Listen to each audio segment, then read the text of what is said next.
قرآن کا جو حصہ آسان لگے اس کی قرات کر لو، اس کو پڑھ لو، ٹھیک ہے؟ تو یہ حکم عام ہے۔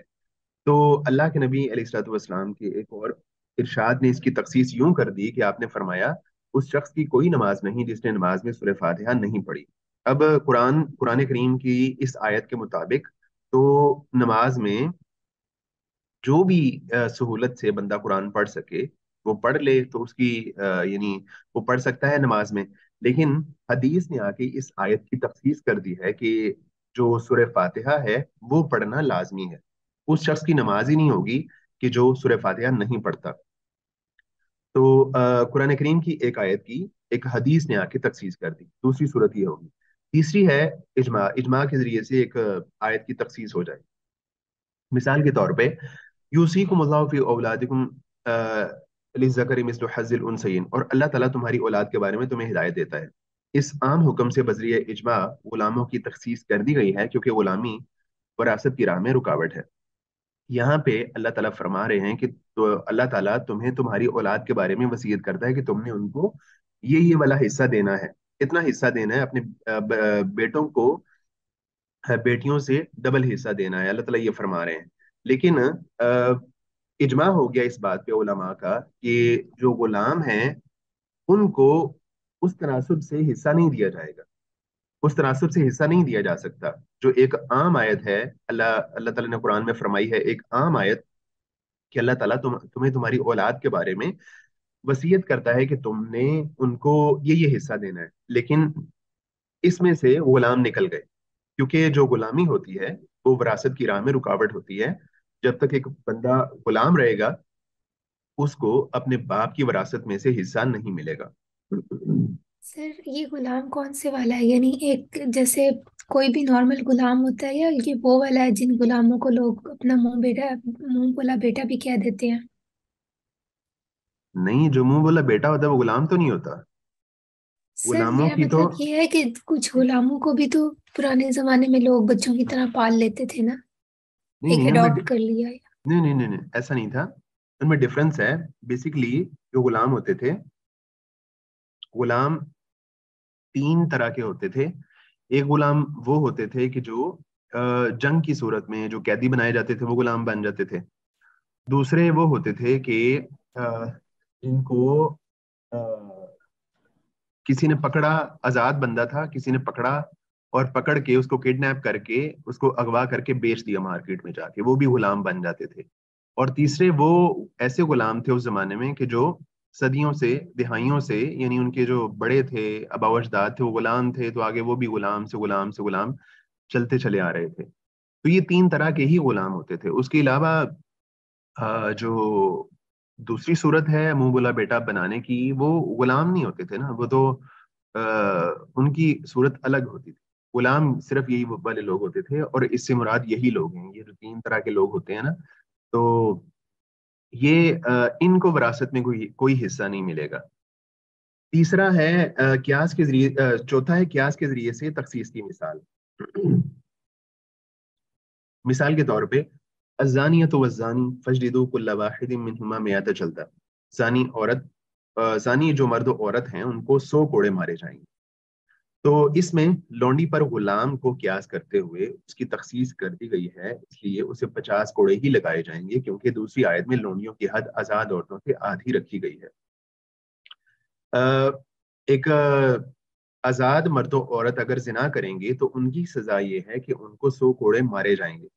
اور ایک اور حدیث میں آتا ہے کہ جو لونڈیاں ہیں ان کی حد آزاد جو آزاد عورتیں ہیں ان سے ہاف ہوگی۔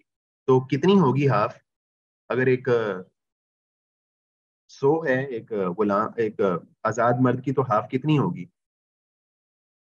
50۔ جی 50۔ لونڈی کو، اگر لونڈی ایسا کام کرتی ہے تو اس کو 50 کوڑے مارے جائیں گے، نہ کہ اس کو 100 کوڑے مارے جائیں گے، ٹھیک ہے؟ تو غلام کے بارے میں کوئی حدیث میں حکم نہیں تھا، تو غلام کو لونڈی پر قیاس کیا گیا کہ جس طرح لونڈی کو 50 کوڑے مارے جائیں گے، تو اسی طرح اگر غلام ایسا کام کرتا ہے تو غلام کو بھی 100 کے بجائے 50 کوڑے مارے جائیں گے۔ جی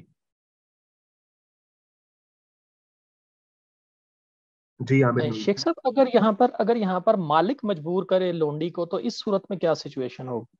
جیسے کہ عبداللہ بن نبی اپنی لونڈیوں کو مجبور کرتا تھا، اپنی وہ جو اس جی کی جی بالکل، اس تھی۔ کے بارے میں وہ سورہ نور میں اللہ تعالیٰ نے فرمایا ہے نا، سورہ نور میں ایک آیت میں اللہ تعالیٰ فرماتے ہیں کہ پہلے تو اللہ تعالیٰ ان کو کہتے ہیں کہ تم جو ہے نا اپنی لونڈیوں کو ایسی حرکتوں پہ مجبور مت کرو، اور اسی آیت کے کا جو آخری جز ہے، آخری حصہ ہے، وہ یہ ہے کہ آ، اگر وہ مجبور ہو جائیں تو پھر ان پر جو ہے نا وہ کوئی ایشو نہیں ہے، کوئی قباحت نہیں ہے۔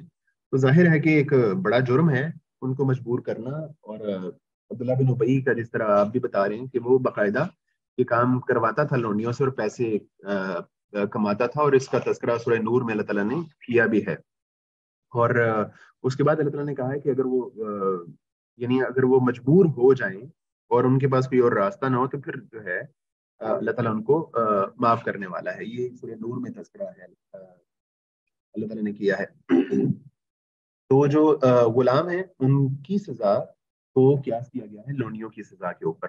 تو چار صورتیں ہیں جب ایک خاص جو ہے منفصل ہو، الگ ہو، جدا ہو۔ چار صورتیں ہیں، آیت کے ذریعے سے ہی اس کی تخصیص ہو جائے، یا پھر جو ہے حدیث کے ذریعے سے، یا پھر اجماع کے ذریعے سے، یا پھر قیاس کے ذریعے سے۔ عام کی اپنے تمام افراد کو اپنے تحت لیے ہوئے ہونے پر دلالت، اور تخصیص ہو جانے کے بعد باقی رہ جانے والے افراد کو اپنے تحت لیے ہوئے ہونے پر دلالت ضمنی ہے، یعنی وہ ہر حال میں ضمنی ہے، کیونکہ وہ ایک قسم کا ظاہر لفظ ہے جو تعبیل یا تخصیص کو قبول کرتا ہے۔ اس کے مقابلے میں خاص کی اپنے متعین فرد یا افراد پر دلالت قطعی ہے، اور عام کی تخصیص اس فرد یا ان افراد کے حکم کو بیان کرنے کے لیے ہوتی ہے۔ تو جو عام ہوگا اس کی دلالت ضمنی ہوگی، عام کی دلالت ضمنی ہوگی، اور جب وہ خاص ہو جائے گا تو خاص ہونے کے بعد اس کی دلالت جن افراد کو وہ دلالت کر اس کے بارے میں جو دلالت ہوگی ہے وہ صحیح ہو جائے گی۔ ضمنی اور قطعی مراد یہ ہے کہ جو اس کا معنی ہوگا وہی معنی مراد لیا جائے گا، اس کو اپنے معنی سے، یعنی جب ہم کہتے ہیں نا کہ ایک چیز ضمنی الدلالت ہے یا قطعی الدلالت ہے، تو ضمنی الدلالت کا مطلب یہ ہوتا ہے کہ جو ایک معنی ہے نا اس کا، ایک لفظ کا جو معنی ہے تو اس کو اپنے معنی سے ہٹایا جا سکتا ہے، یا ایک لفظ کا معنی ایک سے زیادہ ہو سکتا ہے، ایک لفظ کا معنی جو ہے ایک سے زیادہ ہو سکتا ہے، کئی معنوں کے لیے وہ ایک لفظ بولا جا سکتا ہے۔ لیکن جب ہم کہتے ہیں نا کہ قطعی الدلالہ، تو اس کا مطلب یہ ہوتا ہے کہ اس کا جو معنی ہے اس کو اس کے معنی سے پھیرا نہیں جا سکتا، وہ ایک اسپیسیفک معنی کے لیے ہوتا ہے، اور وہی معنی مراد لیا جائے گا، اس سے کوئی اور معنی مراد نہیں لیا جا سکتا۔ یہ قطعی الدلالت اور ضمنی الدلالت میں فرق ہوتا ہے۔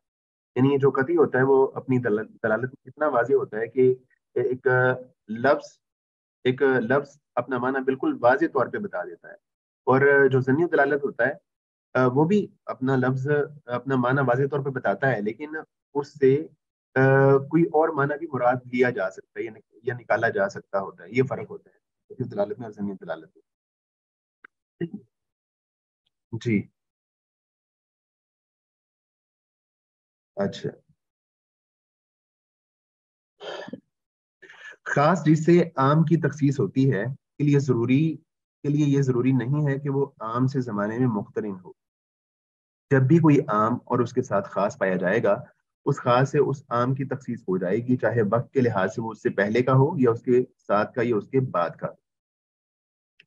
تو وہ کہہ رہے ہیں کہ جو خاص ہے نا جس سے عام کی تخصیص ہوتی ہے، اس کے لیے ضروری نہیں ہے کہ وہ عام سے زمانے میں ملا ہوا ہو، یعنی ایسا ضروری نہیں ہے کہ جس زمانے میں عام والا حکم آیا تھا بالکل اسی زمانے میں خاص والا حکم آئے، بلکہ وہ جو خاص والا زمانہ ہے وہ اس سے عام سے پہلے بھی ہو سکتا ہے، وہ عام کے زمانے میں بھی ہو سکتا ہے، اور عام کے بعد والا زمانہ بھی ہو سکتا ہے۔ یہ تینوں صورتیں ہو سکتی ہیں۔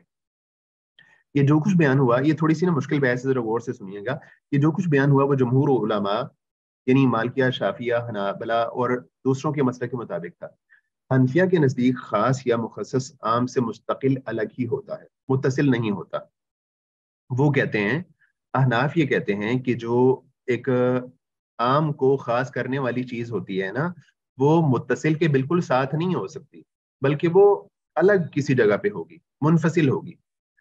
یہ بھی ضروری ہے کہ وہ اس کے ساتھ زمانے میں مقترن ہو۔ وہ کہتے ہیں کہ جو زمانہ ہے نا، وہ زمانہ بھی ایک ہونا چاہیے۔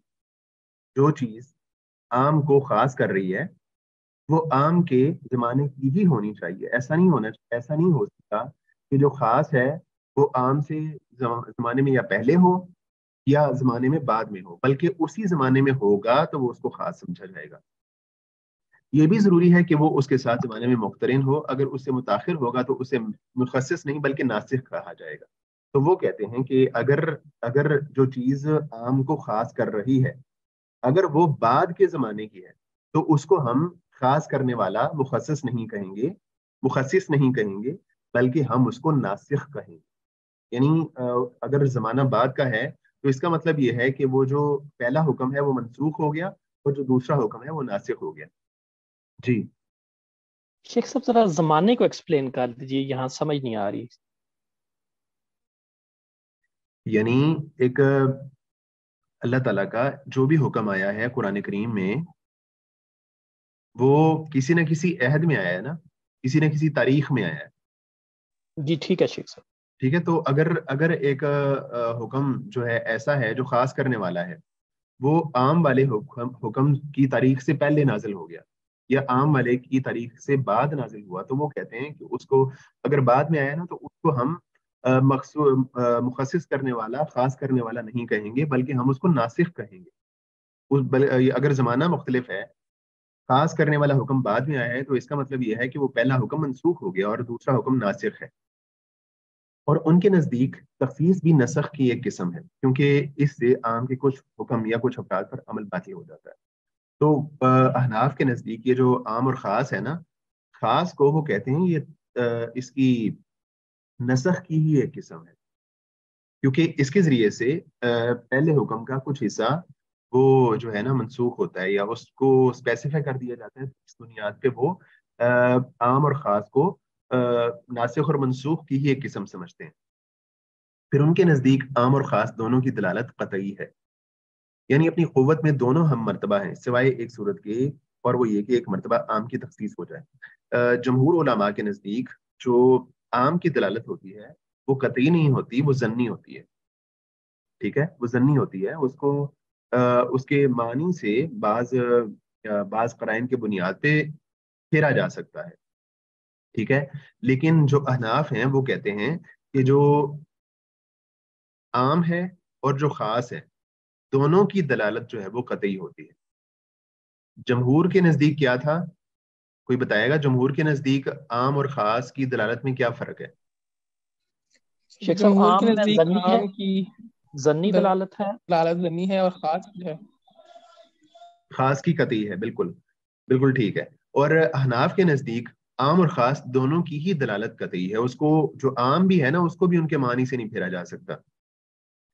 جمہور اور حنفیہ کے نزدیک اس اختلاف کا کوئی اثر اس وقت تک نہیں پڑتا جب عام قرآن میں پایا جائے اور خاص بھی قرآن ہی میں یا سنت متواترہ میں پایا جائے۔ یعنی جب ایک عام ہے نا قرآن میں پایا جائے گا یا ایک عام ہے نا وہ قرآن میں مثلا پایا گیا، اب جو چیز اس کو خاص کرنے والی ہے اگر وہ قرآن میں پائی جاتی ہے تو احناف اس کو مانتے ہیں، ٹھیک ہے جی کوئی مسئلہ نہیں ہے۔ ایک حکم جو ہے نا جو عام حکم ہے وہ قرآن میں پایا گیا اور جو چیز اس کو خاص کرنے والی ہے اگر وہ سنت متواترہ میں پائی گئی ہے تو بھی احناف کہتے ہیں جی ہمیں کوئی مسئلہ نہیں ہے۔ ٹھیک ہے، جمہور اور احناف کا اس میں کوئی اختلاف نہیں ہے۔ اچھا، کوئی بتا سکتا ہے آپ میں سے کہ جب جب احناف یہ کہتے ہیں کہ اور قرآن کے ذریعے سے تخصیص کو وہ مان لیتے ہیں، تو ایسا وہ کیوں کہتے ہیں، کیوں مان لیتے ہیں قرآن کی تخصیص کو اور سنت متواترہ کی تخصیص کو کیوں مان لیتے ہیں وہ؟ کیونکہ وہ شیخ صاحب کہتے ہیں کہ یہ قطعی ہے، قرآن قطعی بالکل ثبوت ہے، سنت متواترہ بھی قطعی ثبوت ہے۔ بالکل بالکل بالکل صحیح ہے۔ وہ اس لیے اس سے تخصیص مان لیتے ہیں کہ وہ کہتے ہیں کہ یہ قطعی الثبوت ہے، جبکہ وہ خبر واحد کو یا حدیث کو وہ کہتے ہیں کہ وہ قطعی الثبوت نہیں ہے۔ تو احناف یہ کہتے ہیں کہ چونکہ قرآن قطعی الثبوت ہے نا تو وہ کہتے ہیں کہ قطعی ثبوت کی جو تخصیص ہونی ہے وہ قطعی ثبوت سے ہی ہو سکتی ہے، یعنی قرآن سے اور سنت متواترہ سے۔ کوئی ایسی چیز جو کہ قطعی ثبوت نہیں ہے، مثال کے طور پہ خبر واحد، تو خبر واحد کے ذریعے سے جو کہ ظنی ثبوت ہے، ظنی ثبوت سے قطعی ثبوت کو خاص نہیں کیا جا سکتا۔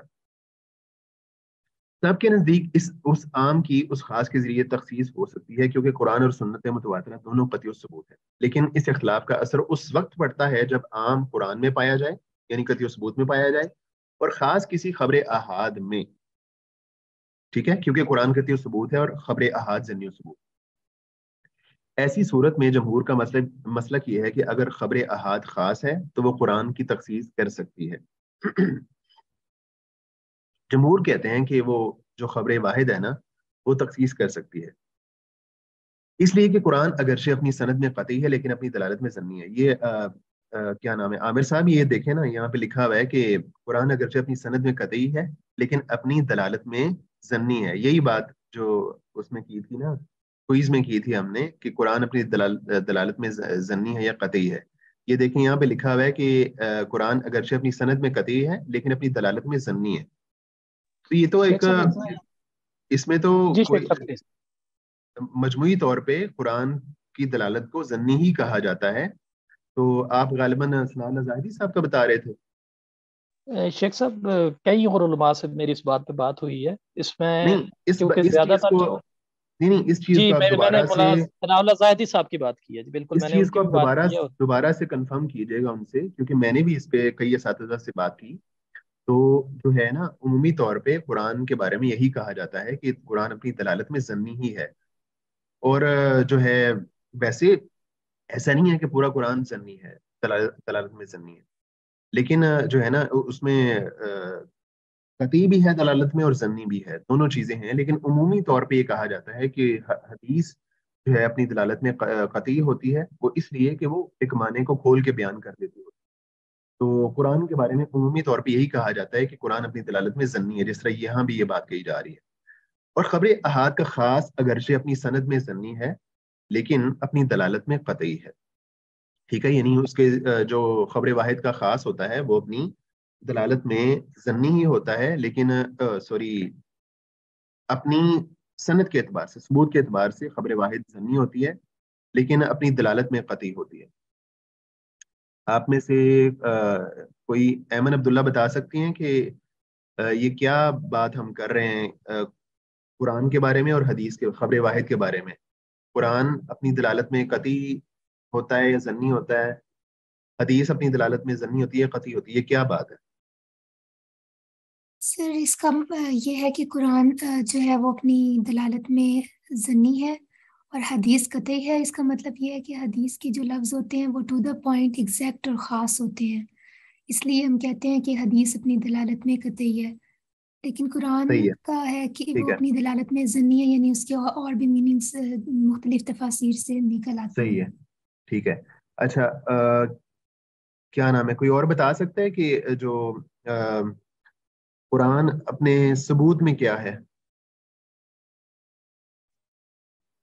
سر قرآن اپنی ثبوت میں قطعی ہے۔ اپنے ثبوت میں قطعی ہے، بالکل ٹھیک ہے جی۔ حنفیہ کے نزدیک چونکہ جی عامر صاحب، شیخ صاحب دیکھیں یہاں پر یہی وہ فتنہ آ رہا ہے جو یہاں پر اس بک کے اندر لایا گیا ہے۔ دیکھیں نا، اگر آپ ایک چیز کی آپ کہہ رہے ہیں جی خبر احاد کا خاص ہے کہ اگرچہ اپنی سند میں ظنی ہے، تو اگر وہ سارے کے سارے روات جو ہیں وہ سکہ ہیں، وہ عادل ہے، یعنی جمہور کی جو 5 کنڈیشنز ہیں ان کے اوپر وہ پورے اترتے ہیں، تو پھر آپ خبر احاد کو کیسے ظنی کہہ سکتے ہیں؟ اصل یہی میں تو خبر شیخ واحد صاحب کو، وہ جسٹ نہیں 1 منٹ شیخ صاحب 1 منٹ میں یہ دے دیں۔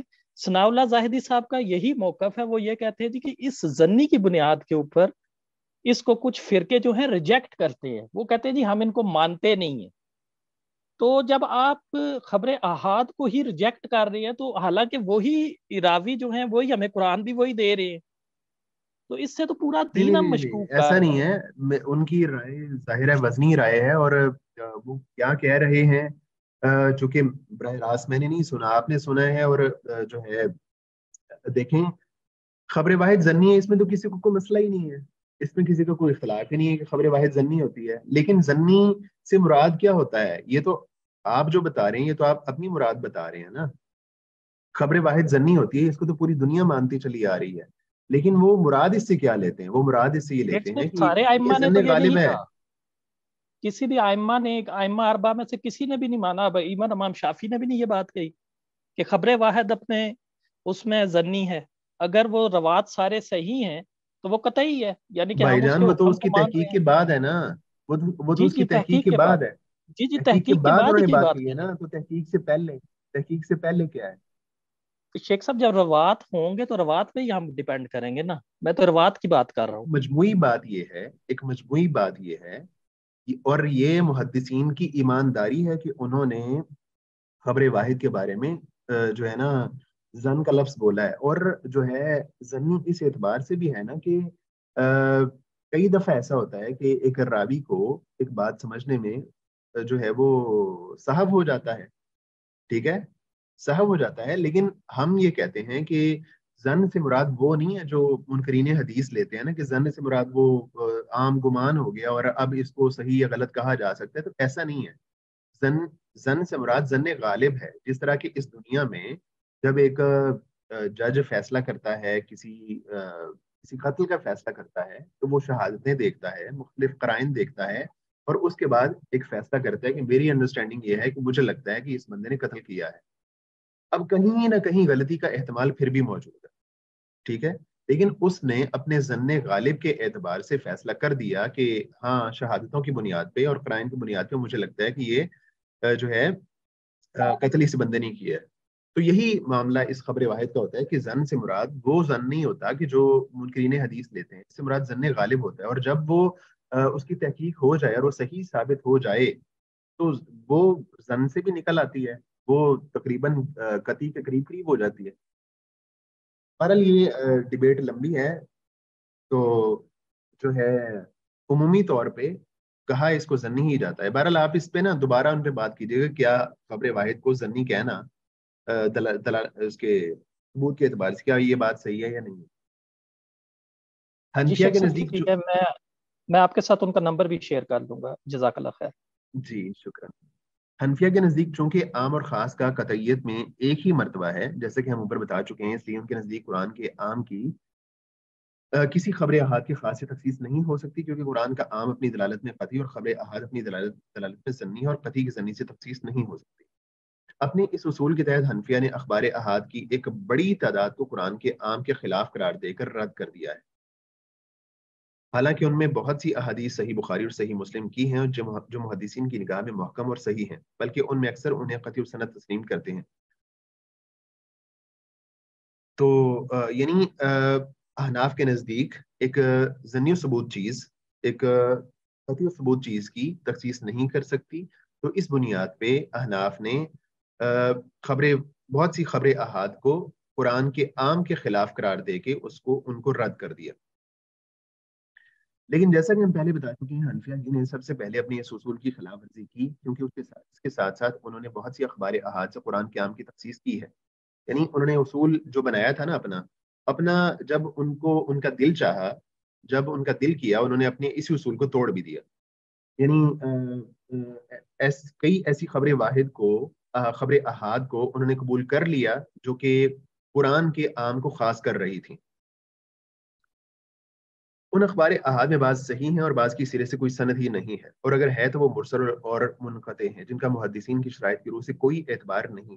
اور اگر یہ مشہور ہیں جیسا کہ وہ کہتے ہیں، تو یہ اس معنی میں مشہور ہیں کہ وہ عموماً علماء اور غیر علماء لوگوں کی زبان پر شہرت پا گئی تھیں. ان کے ائمہ نے اپنے فروعی مسائل میں ان سے اس لیے استدلال کیا کہ انہوں نے انہیں قرآن کے خلاف نہیں پایا. یہ سمجھا کہ ان سے استدلال کرنا رائے اور قیاس سے بہتر ہے، اور یہ بھی ان کٹھن حالات میں جو ان دنوں عراق میں پائے جاتے تھے. اچھا خیر، ان کے عام اور خاص کو قطعی دلالت ہونے میں ایک ہی مرتبہ دینے کا نتیجہ یہ بھی ہوا کہ انہوں نے بعض عام احادیث سے بہت سی خاص احادیث کو رد کر دیا ہے. اس دعوے کے ساتھ وہ زمانے میں ان سے متاخر ہیں. حالانکہ یہ عجیب بات ہے. یہ کوئی بتائے گا کہ یہ کیا بات ہو رہی ہے کہ انہوں نے بعض عام احادیث سے بہت سی خاص احادیث کو رد کر دیا، اس وجہ سے کہ وہ جو خاص احادیث ہیں وہ زمانے میں متاخر ہیں. یہ ہم نے پیچھے ابھی بات پڑھی ہے. یہ بتائے گا کہ کیا مطلب ہے اس بات کا. اس کا مطلب یہ ہے کہ وہ یہ کہتے ہیں کہ جب زمانہ الگ ہوگا نا، دو چیزوں کا زمانہ الگ ہوگا، تو جو بعد والا زمانہ جو خاص کر رہا ہے نا عام کو، تو بعد والے زمانے کی چیز کو، حدیث کو، بات کو ناسخ کہا جائے گا اور پہلے والی بات کو منسوخ کہا جائے گا. جبکہ جمہور علماء ایسا نہیں کرتے. وہ یہ کہتے ہیں کہ جو بعد والی چیز ہے نا وہ پہلے کو خاص کرے گی، نہ کہ اس کو جو ہے نا منسوخ کرے گی. یہ فرق ہے. تو چونکہ زمانہ بعد کا تھا تو انہوں نے بعد کے زمانے کی وجہ سے پہلے زمانے کی کئی چیزوں کو جو ہے نا رد کر دیا. حالانکہ یہ عجیب بات ہے کہ خاص حدیث پہلے پائی جائے اور عام حدیث بعد میں، اور اس طرح وہ اسے رد کر دے. اور اس سے عجیب تر بات یہ کہ قطعی دلالت ہونے میں عام اور خاص ہم پلہ ہو. اگر ایسا ہوتا تو علماء لغت عام اور خاص دو الفاظ استعمال نہ کرتے بلکہ ایک ہی لفظ پر اکتفا کرتے. اچھا، یہاں پہ بات یہ ہے کہ وہ ان کے عام اور خاص کو قطعی دلالت ہونے میں ایک ہی مرتبہ انہوں نے بعض عام زمانے میں ان سے متاخر ہیں. یعنی یہاں پہ بات یہ ہو رہی ہے کہ جو عام ہے وہ بعد میں پایا جا رہا ہے اور جو خاص ہے وہ پہلے پایا جا رہا ہے. وہ کہتے ہیں کہ چونکہ عام بعد میں پایا گیا اور خاص پہلے پایا گیا، تو اس بنیاد پہ جو ہے وہ ان کو پہلی احادیث کو رد کر دیتے ہیں. یعنی وہ یہ کہتے ہیں کہ جو زمانہ ہے وہ ایک ہونا چاہیے، خاص پہلے نہ ہو اور عام بعد میں نہ ہو، اور اس بنیاد پہ انہوں نے کئی احادیث کو رد کیا ہے. تو وہ یہ کہہ رہے ہیں کہ یہ بڑی عجیب بات ہے کہ جو ہے نا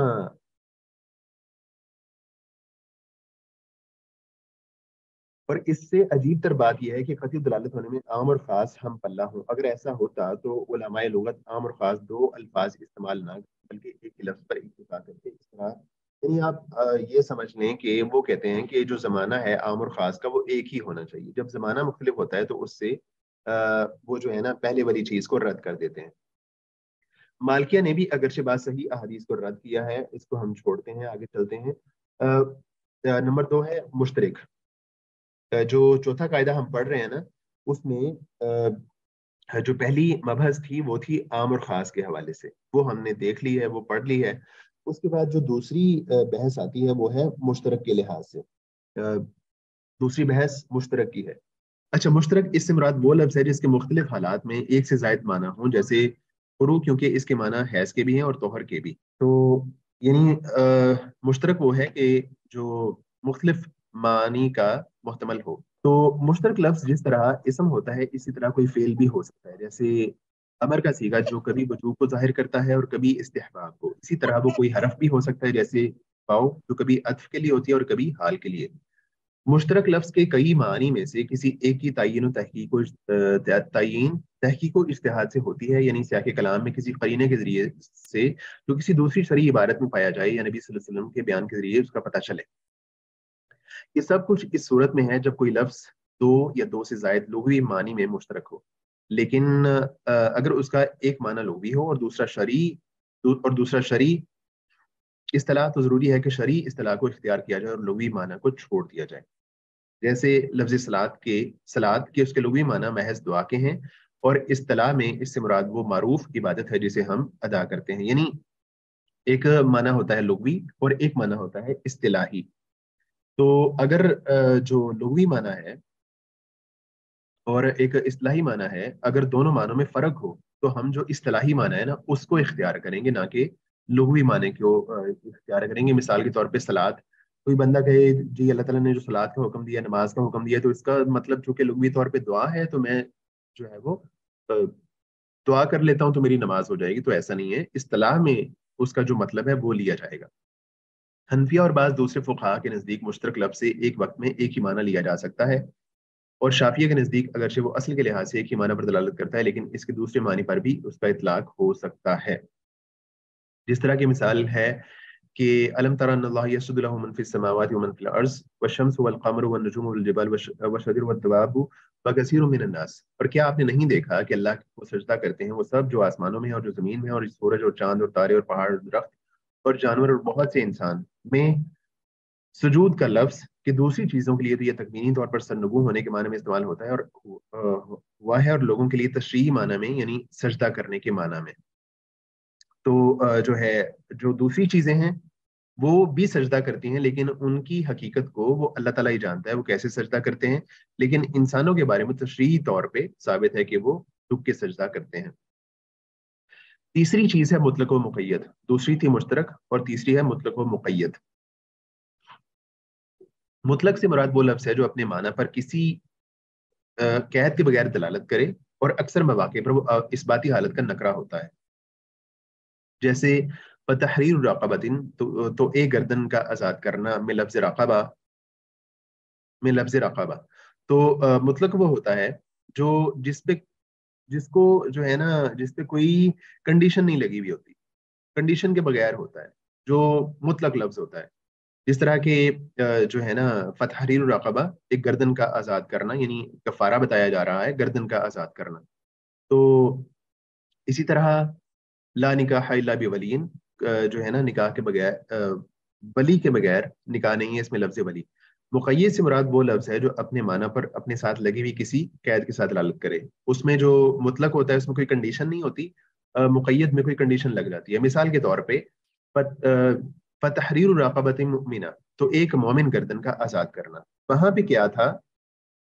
وہاں پہ حکم تھا ایک گردن کا آزاد کرنا. یہاں پہ کنڈیشن لگا دی گئی ہے کس چیز کی؟ مومنہ کی، یعنی مومن گردن کو آزاد کرنا ضروری ہوگا. تو یہ مطلق اور مقید میں فرق ہے. مقید میں کوئی کنڈیشن لگا دی جاتی ہے، مطلق میں کوئی کنڈیشن نہیں ہوتی. مطلق کو مقید پر محمول کرنے کی کئی صورتیں ہیں. پہلی یہ کہ دونوں حکم اور سبب میں متحد ہوں. اس کو غور سے ذرا سنیے گا، اس کی کئی صورتیں ہیں. مطلق کو مقید پر محمول کرنے کی کئی صورتیں ہیں. پہلی یہ ہے کہ مطلق کا حکم اور جو مقید کا حکم ہے وہ دونوں سیم ہوں، اور دونوں کی ریزن بھی سیم ہو. اس کی جو کاز ہے، اس کی جو وجہ ہے، اس کا جو سبب ہے وہ بھی سیم ہو. حکم بھی ایک ہو، آگے مثال ہم پڑھتے ہیں بات واضح ہو جائے گی. حکم بھی ایک ہو اور جو سبب ہے وہ بھی ایک ہو. تو اس پر سب کا اتفاق ہے کہ اس صورت میں مطلق کو مقید پر محمول کیا جائے گا. ٹھیک ہے، جیسے ایک آیت میں فرمایا گیا حرمت علیکم المیتۃ والدم، تم پر حرام کیا گیا مردار اور خون. اور ایک دوسری آیت میں فرمایا یہی بات فرمائی، اور آگے ساتھ یہ فرما دیا الا ان یکون میتۃ او دما مسفوحا، کہ جو ہے نا یا وہ مردار ہو یا وہ خون ہو. خون کون سا ہو؟ بہنے والا خون. ٹھیک ہے، تو یہاں چونکہ سبب دم اور حکم تحریم ہے، تو اس اعتبار سے سبب اور حکم دونوں متحد ہو گئے، اس لیے مطلق کو مقید پر محمول کیا جائے گا. تو یہاں پہ جو حکم تھا پہلی آیت میں وہی حکم تھا جانوروں کی حرمت کے بارے میں، اور دوسری آیت میں بھی وہی حکم تھا جانوروں کی حرمت کے بارے میں، یعنی سبب جو حکم ہے وہ ایک ہو گیا. اس کے بعد ہے جو سبب ایک ہو گیا، اس کے بعد جو آگے اس کا حکم ہے وہ دم. پہلی آیت میں دمم مسفوحہ کا تذکرہ نہیں تھا، جبکہ دوسری آیت میں دمم مسفوحہ کا تذکرہ تھا. پہلی آیت مطلق تھی، کوئی کنڈیشن نہیں تھی. دوسری آیت میں مسفوحہ کے ذریعے سے کنڈیشن لگا دی گئی کہ وہ جو دم ہونا چاہیے، جو خون سے مراد ہے وہ بہتا ہوا خون ہے.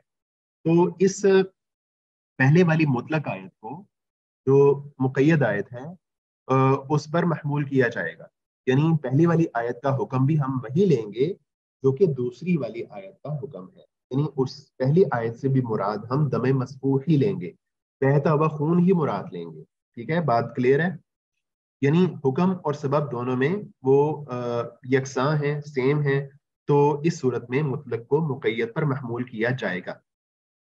دوسری صورت یہ ہے کہ دونوں حکم میں بھی مختلف ہوں اور سبب میں بھی، دونوں کا حکم بھی الگ ہو اور ان کی جو کاز ہے، ان کی جو وجہ ہے وہ بھی الگ ہو حکم نازل ہونے کی. تو یہاں بھی سب فقہا کا اتفاق ہے کہ مطلق کو مقید پر محمول نہیں کیا جائے گا. پہلے میں سب کے اتفاق تھا محمول کیا جائے گا، اس میں اتفاق ہے کہ محمول نہیں کیا جائے گا. مثال کے طور پہ ایدی، ہاتھ کا لفظ 2 آیتوں میں استعمال ہوا ہے. یعنی جو پہلی آیت ہے اس میں حکم یہ ہے کہ ہاتھوں کو کوہنیوں تک دھویا جائے گا، اور دوسری آیت میں ہے وَالسَّارِقُ فَاقْطَعُوا أَيْدِيَهُمَا، چور مرد اور چور عورت کے ہاتھ کاٹ دو. پہلی آیت میں حکم ہاتھوں کا دھونا ہے اور دوسری آیت میں ہاتھوں کا کاٹنا. اسی طرح پہلی آیت میں سبب نماز کے لیے کھڑا ہونا ہے اور دوسرے میں چوری کرنا. یعنی جو پہلی آیت ہے نا، اذا قمتم الى الصلاة فاغسلوا وجوهكم وايديكم الى المرافق، تو یہاں پہ اللہ تعالیٰ یہ فرما رہے ہیں کہ تم نے وضو کرتے ہوئے ہاتھوں کو کونیوں تک دھونا ہے.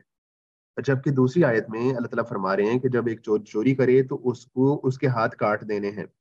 اب ایسا نہیں ہو سکتا کہ ہم یہ کہیں کہ کیونکہ اس آیت پہلی آیت میں بھی ہاتھ کا تذکرہ ہے اور ہاتھ میں اللہ تعالیٰ نے کوہنیوں کا تذکرہ کیا ہے، تو دوسری آیت کی بنیاد پہ ایک بندہ کہے کہ چونکہ یہاں پہ اللہ تعالیٰ نے الی المرافق کا تذکرہ نہیں کیا اور کہا ہے کہ چور کے ہاتھ کاٹ دینے ہیں، تو کوئی بندہ یہ کہے کہ اس مطلق حکم کو ہم اس مقید پر محمول کریں گے کہ وضو میں اللہ تعالیٰ نے کہا کہ کوہنیوں تک وضو کرو، تو اسی طرح ہمیں اس آیت کی بنیاد پہ بھی یہ حکم کوئی کہے کہ ہم یہ حکم لگا دیں کہ جو ہاتھ کاٹنے ہیں وہ کونیوں تک کاٹنے ہیں، تو یہ بات صحیح نہیں ہوگی.